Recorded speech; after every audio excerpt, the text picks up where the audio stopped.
Hey, I'm Dr. Kate Walker, and this is your pre-recorded training for getting your paperwork in shape before 2025. Now, I will be using screen share today, but you guys know me. I'm going to talk you through every single thing that I'm looking at. Now, the reason I am pre-recording is because my youngest is graduating from Sam Houston State University. So by the time you're watching this, I am on my way to Conroe, Texas, and then on to Huntsville, Texas, where we'll watch her graduate this weekend. So super excited about that. Congratulations to her, and she's graduating with her teaching degree. So yay, another educator in the family. Super excited about that. Okay, so I will be, let's see, when we're talking about paperwork, what I mean, there's tons of paperwork when we think about private practice, of course. But the paperwork that I want you to take the fine-tooth comb to is your intake paperwork, specifically your consent form, the piece of paper your client signs that where they acknowledge that they have entered into a counseling relationship with you. So when we start with this, you may be starting from scratch. I hope you're not. I hope someone has loaned you their form, let you at least use something as a template. Please don't pay a lot of money for these forms. You can go to Texas Counselors Creating Badass Businesses and download absolutely free forms in our files. Now, of course, you want to take it to a professional and have them check it once we get it all filled out. But, this isn't something where you need to stress a lot because you're going to be modifying it every year for the rest of the time you're in practice. I mean, I like to remind people of the BHEC, LPC, LMFT social work boards in Texas had 3 revisions this year. Now, granted, it's not always going to impact your intake paperwork, but still you need to be aware and you need to get in the habit of doing exactly what we're doing right now, which is just go over it once a year and make sure that everything is up to date. I'm always surprised when I go through my paperwork. And so you're actually, when we get into this, you're actually going to be seeing my paperwork. So if you're listening to this on the podcast or you're listening to it as a Step It Up member in your training, I'm going to also post this in YouTube. So you'll be able to go to my YouTube channel and you can look at it there as well. Okay, so the place we have to start when we're talking about paperwork has to be our licensing board website. And here we are, the Behavioral Health Executive Council, also called BHEC. And if you want to find your rules, you go click. And if you want to find the rules for your license, you just go here and go click. And it will take you to a PDF. Now, what I'm showing everyone right now is the link that appears, or the page that appears when you click the link on the BHEC website. And it is dated 8/20/2024. And I love this format because you can always see in that right-hand corner of the PDF exactly what revision we're on. Now, I will tell you, as of this recording, there's actually another update. It happened November 14th. So this rule book isn't exactly caught up yet, but it will be. And if you go to the very, very first page, and those of you who are listening, I just scrolled to the page 2, and it will actually tell you new, amended, and repealed rules. So just look for that when the new rule book comes out. And how do you know when the new rule book comes out? Well, you sign up for emails. Make sure you are on the email list so that you too can be the first one to know when the new rules come out. Now, we could just kind of scroll through here. I love this PDF document because everything is a hot link. I just click here and it takes me to the place in the rules. So I clicked on the rule number and it, bam, took me to the actual rule. But we're not going to do that. We're going to do it a little bit differently.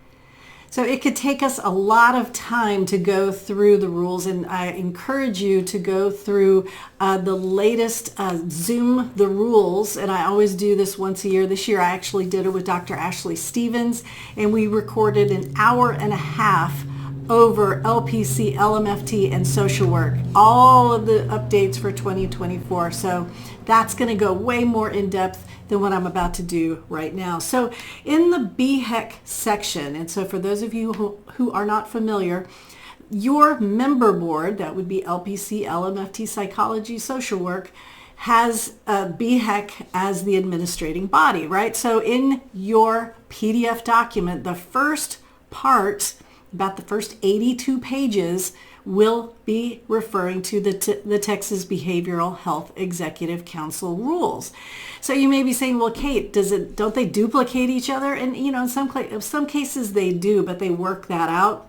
Again, not going to deep dive into that now, but I will highlight the areas you should be familiar with as you're getting your paperwork going. So in subchapter B, actually, okay, not just subchapter B, we want to jump to applications and examinations, subchapter B, where it talks about your license. It's very important that you're aware if you have a license. I know, sounds super obvious, but you want to go to the verification page, do a search for your license and make sure you have one. I mean, if you are in any doubt at all, or if you have some kind of a complaint against you or a sanction against you, that will need to go into your paperwork. And so be familiar with BHEC applications and examinations, subchapter B, and we talk about how do I display and advertise my license? And of course, complaints, do I have one? So now that you've become familiar, I hope all of you hit pause and you go run over to your rule book, but if you didn't, that's okay. I'm going to continue to walk through it with you. Then when we get to, page, scrolling. My goodness.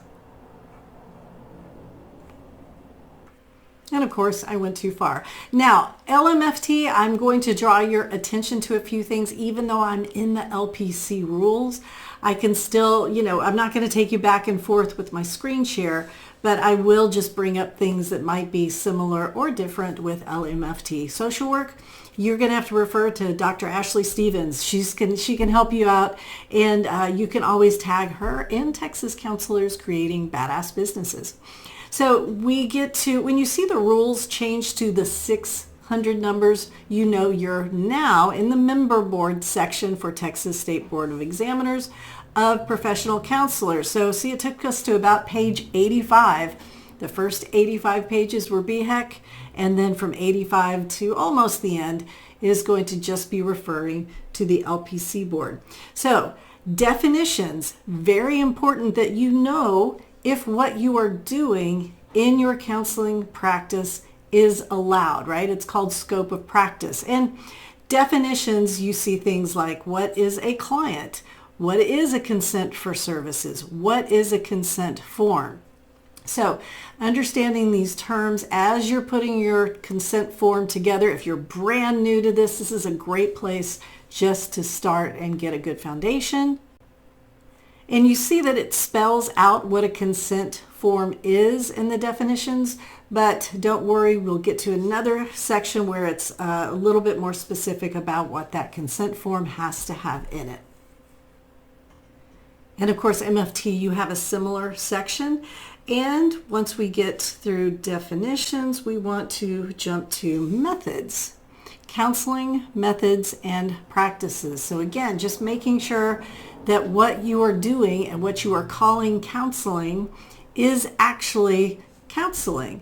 And it's a little bit different. So for MFTs, as of this recording, coaching is considered part of your scope of practice. So if you're thinking you're setting up two businesses and coaching over here and marriage and family therapying over here, it's a little bit different. Well, it's a lot different. For LPC, coaching is not included here yet, but you have to stay on top of this so that you understand if the type of counseling you're doing is listed in your scope of practice. And I'll tell you why in a second. And right after definitions and methods is 681.35, our definition of an informed consent. In marriage and family therapists, it's going to be a different number, but you will see a similar definition for informed consent. So I'm going to read it out loud to you. Regardless of setting, a licensee must provide counseling only in the context of a professional relationship. Prior to providing services, a licensee must obtain from an individual a signed informed consent, signed written receipt of information, or in the case of involuntary treatment, a copy of the appropriate court order, including the following. 1. Fees and arrangements for payment. 2. Counseling purposes, goals, and techniques. 3. Any restrictions placed on the license by the counsel. 4. The limits of confidentiality. 5. Any intent of the licensee to use another individual to provide counseling treatment intervention to the client. 6. Supervision of the licensee by another licensed healthcare professional, including the name, address, contact information, and qualifications of the supervisor. 7. The name, address, and telephone number of the counsel for the purpose of reporting violations of the Act or this chapter. And 8. The established plan for the custody and control of the client's mental health records in the event of the licensee's death or incapacity or the termination of the licensee's counseling practice. Now, there are a couple of important things here that don't really get into the document itself, but it's important that you understand if you are going to change anything in this document. So what we're about to do, right? We're about to go in and make some changes to your informed consent. You need to let people who've already signed your informed consent know in writing. So that means give them another informed consent or have the changes laid out so they can sign off on them. I know this time of year I see in a lot of the social media threads, I'm going to raise my rates next year. I personally don't raise rates on existing clients. I know some of y'all do. So that's one of the things that would be in your informed consent. So if you changed your counseling rate on the person who has previously signed a different rate, you can't change that rate unless you give them an opportunity to sign off on that. You must inform them in writing. This is also that part of the rules for those of you working with kiddos where you have to have a copy of the divorce decree, and you have to, this is important. I talk about this in another podcast episode, another training. A licensee acting within the scope of employment with an agency or institution is not required to obtain a signed informed consent, but must document in writing that the licensee informed the client of the information required by subsection A of this section and that the client consented. So that's new. That's you know, if a client is already in the hospital and they've signed tons and tons and tons of paperwork and then you hand them your informed consent, right? That's helping them understand that what's about to happen is called counseling, and here's what you need to know. Well, you don't have to have that signed informed consent in certain settings, but you would need to document in your notes that you did inform your client and they did consent for services. So I'm going to scroll a little bit more to 681.36, and I'm going to read a little bit of this. MFTs, you have something very similar. For each client, a licensee must keep accurate records of the informed consent, a signed written receipt of information, or in the case of an involuntary treatment, a copy of the appropriate court order, the intake assessment, dates of counseling treatment intervention, principal treatment methods, progress notes, treatment plan, and billing information. And then it tells you how long to keep them. And it's a good idea to make sure if you're employed at an agency that you know who that records custodian is.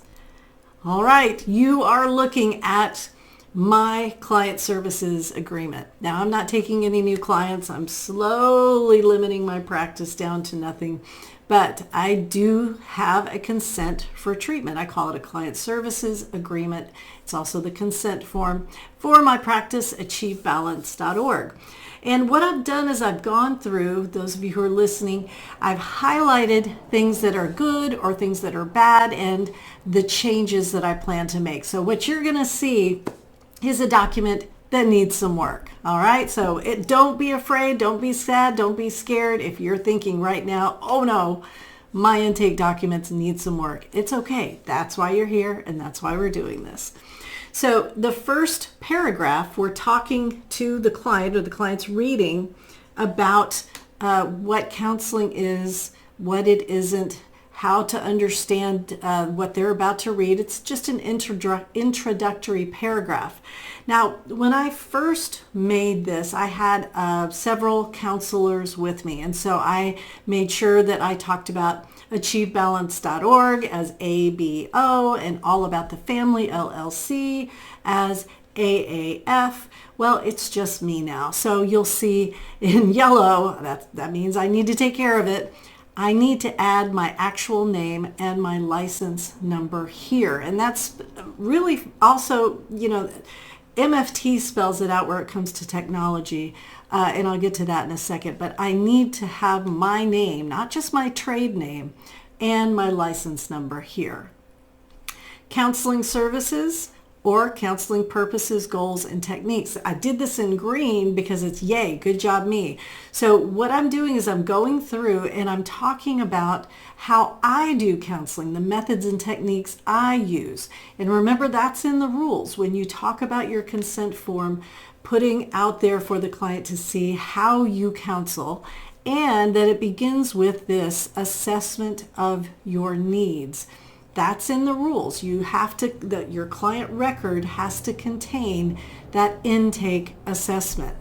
Now, I did highlight this in yellow. ChatGPT could improve. I'm very curious about that. And in December, we're exploring how ChatGPT and artificial intelligence can help us with notes, with marketing. So I was very curious to see if ChatGPT could help me with intake paperwork. So I'll do a little experiment at the end of this and we'll see how good of a job Mr. or Miss or whatever ChatGPT does.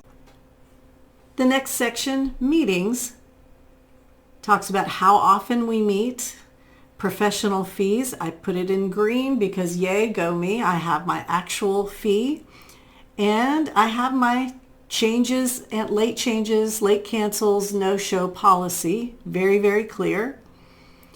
I talk about how I will bill with court testimony. Now, if you get a subpoena to go to court, you got to go, right? You can't say, well, I'm not going until I get paid.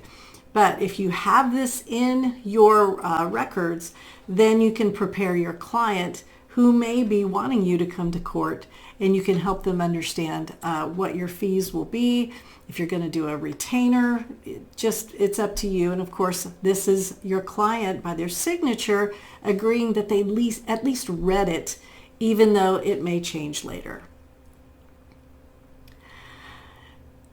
Again, I've got this in green. Now, one of the things in our rules is the code of ethics, setting and maintaining professional boundaries. And I put this in my consent form. So I talk about how you can contact me, how I will respond to these things. I will not respond to those things. For example, I have a social media policy where I help them understand if they reach out to me on social media, there will be no response. And so I prepare my clients for that, and also helping them understand how our email system works. So we use an online scheduling system, a HIPAA compliant scheduling system. And, most of us are used to that by now, but I think a few people still think you can hit reply to that email and say, I'm canceling today, even though it clearly says in the email, do not reply to this email. It doesn't go anywhere. So we make sure that we put it here. We will not accept email cancellations. You must call us and leave a voicemail. If it's in that under the window of time where they could actually use the system, log in, and change it themselves. Limits of confidentiality, that is in green. One of the things I want to point out to you, in the digital age, we need to show our clients how we are protecting their records. And so here you'll see number 1, it says how I utilize a HIPAA compliant version of Google Workspace, an online HIPAA compliant data storage service to store client records.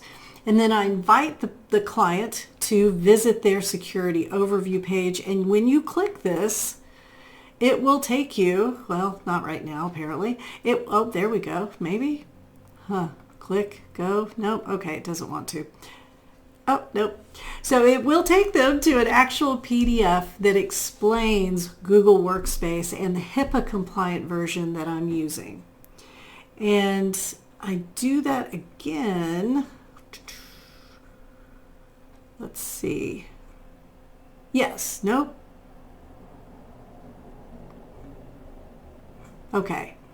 I know I do it again someplace else where I give them the link so that they understand they can go visit the actual website and see how the BAA works, see how the encryption works, so they're not in the dark about how their protected information is actually protected. So limits of confidentiality, I, like most counselors, just listed what is already in Chapter 611. And so if we jump back to the rules, you'll see that Chapter 611, the limits of confidentiality, are spelled out. Here at 681.45, marriage and family therapists, you have a similar section. But also, what I really like about these rules is that if you scroll to the very last pages, you actually can see Chapter 611, mental health records from the Texas Health and Safety Code. It's this time with the revision that we're on now, it's about page 170. So you don't have to make up the words here. You don't have to stop the video and copy my words down. You can go to the rules and copy paste what's in Chapter 611. So when I'm informing my client about the limits of confidentiality, it is exactly what's listed in Chapter 611. I talk about needing a release of information. So this part, in providing coordinated or managing your treatment and other services related to your counseling care, ABO, that was when I had a big office, sometimes interacts with other professionals concerning your well-being. But as a solo person, maybe I need to reach out to their physician. Maybe I'm coordinating care with another therapist. I assure them that I will get a release of information to keep on file. Now, one of the things I want to bring your attention to number 8. And so those of you who are new to Texas, it's really important that you get familiar with this, the conditions under which you may release confidential information in order to, and then there are lots of conditions here. So there's another area, you see the yellow, and the reason this is in blue, for those of you who are listening, I've got a big section in blue. This comes up, I'm going back to the confidentiality and required reporting. A lot of us counselors, we are bound by our licenses, we're bound by the law, but we also have a conscience. And so if something doesn't fit neat and tidy under these rules, it's important that you follow your conscience. If you know what you want to reveal and you know what you don't want to reveal, just make sure that it's in your informed consent and you have the conversation with your client and help them understand that it's not going to be, and I mean, at least with me, I'll own this, I'll stand on my own soapbox. I'm not going to have a gotcha moment. This is going to be a conversation and we can decide together what we want to do next. Okay, back to counseling via technology. Now, MFTs, you guys say this literally in black and white about counseling via technology. You need to list your license number. So this is just another area where I'm reminding myself I need to put my license number. Also, this is what I was looking for earlier. I use a program, I'm reading now, called Doxy.me. I do not use a program called Doxy.me anymore. And I put a note here. I need to list my Zoom information along with that link that shows my BAA and the encrypted, how Zoom goes in and encrypts and protects everything, because I do use the HIPAA compliant version of Zoom. All right, so continuing on, I do have some best practices for technology and counseling that, we talk about in Texas. It matters where your client's feet are, right? Texas laws protect Texans, and I explain that here. I talk about, there's a section for professional records, and I've got it in yellow, so it must mean I need to change something. I need to remove this. So again, back when I had lots of counselors, I put in here, if achievebalance.org refuses your request for accessing your clinical record, so this could have been any one of our therapists, I'm informing the client you have a right of review, which a counselor will discuss with you upon request. So I want to make sure that my name is there, and that this is clearly written to align with HIPAA and the rules governing protected health information. Okay, I've got my section for termination, death and incapacity. I've got more about privacy and HIPAA. I have, there's a lot of yellow highlighted right here. So I wanted to draw your attention. This particular consent form has the old information for clients if they want to file a complaint against me. This is the contact information for the LPC and the LMFT boards. That isn't going to work anymore. We must have the information to contact the BHEC website or their contact information. And so I did copy and paste it right here. And you can find this on the BHEC website. It has the phone number for how to contact the Texas Behavioral Health Executive Council. We cannot list the boards any longer. We have to have BHEC. All right, let me hit pause. Okay, that was fast. So that's it. Going through paperwork doesn't have to be hard. When you're starting out, you're going to want a template. So please make sure you go to Texas Counselors Creating Badass Businesses. Ooh, I was going to do that experiment though, wasn't I? So let me do that. Let me open up a ChatGPT window just for fun. And for those of you watching, I'm going to go ahead and share my screen. Create intake paperwork that a LPC could use with new clients that meets all of the Texas LPC regulations. I just came up with that on the top of my head, so let's see what it does. Here's a draft.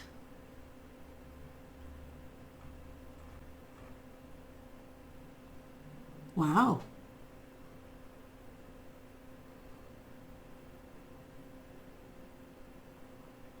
So for those of you who can't see this, it's a lot of bullet points, a lot of sections that the client could sign. So this almost looks more like what the rules were talking about, a receipt that shows that the client has read the information. So while there is a lot of information, I just saw the contact information for complaints and it's correct. So this might be a good place to start. Plug the stuff into ChatGPT.